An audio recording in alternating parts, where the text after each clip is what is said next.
राहुल को खुद राहुल ने लूटा, गैरों में कहां दम था। कांग्रेस की कश्ती वहां डूबी जहां अपनों का मन था। यानी राहुल को खुद राहुल और अपनों ने ही खत्म सा कर दिया है। कांग्रेस पार्टी जो कभी देश की राजनीति का केंद्र बिंदु थी, आज एक गहरे संकट से गुजर रही है। फरवरी 2026 में पार्टी में लगातार इस्तीफों और आंतरिक कलह की खबरें सुर्खियां बटोर रही हैं और इन सबके केंद्र में है राहुल गांधी। विपक्ष के रूप में उनकी भूमिका पर सवाल उठ रहे हैं, जबकि भाजपा और अन्य विरोधी उन्हें विफल वंशवादी नेता करार दे रहे हैं। नवजोत कौर सिद्धू जैसे प्रमुख चेहरे के इस्तीफे से लेकर असम और बिहार में विधायकों की बगावत की अफवाहों तक कांग्रेस की डूबती नैया की तस्वीर साफ नजर आ रही है। ऐसा लगता है जैसे राहुल अकेले पड़ जाएंगे और वो भी सिर्फ अपनी वजह से। इसमें सब लिखा है, अनावश्यक बातों का उल्लेख नहीं किया जाना चाहिए। राहुल गारंटीड ऑथेंटिक है। वो किताब जो आज तक छपी ही नहीं, उसे सरकार पब्लिश नहीं होने दे रही है। सैटेलिक वर्सेस बैन कर दिया इस कांग्रेस सरकार ने और उस पर चर्चा नहीं किया। पिछले कुछ हफ्तों में कांग्रेस से कई प्रमुख नेताओं का पलायन हुआ है, जो पार्टी की एकता पर बड़ा सवाल खड़ा करते हैं। 17 फरवरी 2026 को नवजोत सिंह सिद्धू की पत्नी और पूर्व कांग्रेस नेता डॉक्टर नवजोत कौर सिद्धू ने पार्टी से इस्तीफा दे दिया। वहीं कोयम्बटूर में मीडिया से बातचीत करते हुए उन्होंने राहुल गांधी पर तीखा हमला बोला और कहा कि राहुल गांधी जमीनी हकीकत से कटे हुए हैं और सपनों की दुनिया में जीते हैं। उनके बोलने और करने में फर्क है।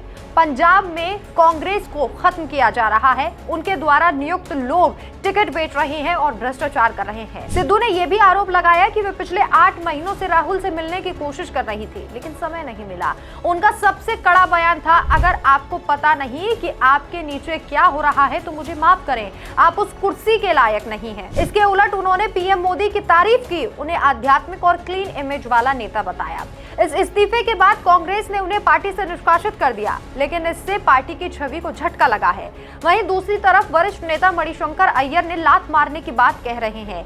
एक इंटरव्यू के दौरान उन्होंने कहा, मैं कांग्रेस में हूं, मैंने इसे नहीं छोड़ा है। अगर पवन खेड़ा मुझे निकालने वाले हैं तो मैं खुशी खुशी बाहर जाकर उनके पीछे लात मारूंगा।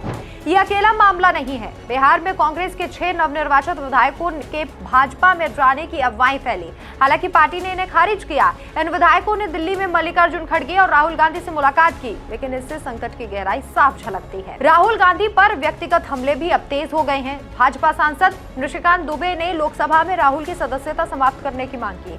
उन्हें भारत अमेरिका व्यापार सौदे पर दिए बयानों के लिए दोषी ठहराते हुए दुबे ने कहा कि राहुल के बयान आधारहीन और अपमानजनक है और उन्होंने जीवन भर के लिए प्रतिबंध की मांग भी राहुल गांधी के लिए की है। वहीं दूसरी तरफ केंद्रीय मंत्री ज्योतिरादित्य सिंधिया, जो खुद कांग्रेस से भाजपा में आए हैं, उन्होंने राहुल पर भारत की छवि खराब करने का आरोप लगाया। उन्होंने कहा कि राहुल की लगातार आलोचना से देश को नुकसान हो रहा है। मल्लिकार्जुन खड़गे पार्टी के अध्यक्ष हैं, लेकिन राहुल और गांधी परिवार का प्रभाव अभी भी प्रमुख है। द पायनियर की रिपोर्ट में कहा गया है कि खड़गे को 3 साल हो चुके हैं, लेकिन पार्टी की स्थिति अभी तक नहीं सुधरी है। राहुल की हालिया टिप्पणियां, जैसे कि अमेरिका के साथ ट्रेड डील पर पीएम मोदी की आलोचना, ने उन्हें और अलग थलग कर दिया है। उन्होंने कहा कि मोदी ने किसानों के साथ धोखा किया, लेकिन भाजपा इसे देश विरोधी बता रही है। अब सवाल उठता है कि क्या कांग्रेस डूब रही है? एक एक कर नेता जा रहे हैं और राहुल गांधी पर दबाव बढ़ रहा है। पार्टी को अगर बचाना है तो आंतरिक सुधार जरूरी है, लेकिन फिलहाल संकट गहराता जा रहा है और राहुल गांधी की लीडरशिप पर सवालों का सिलसिला थमने का नाम नहीं ले रहा। क्या उनके अपने ही उन्हें डुबो देंगे?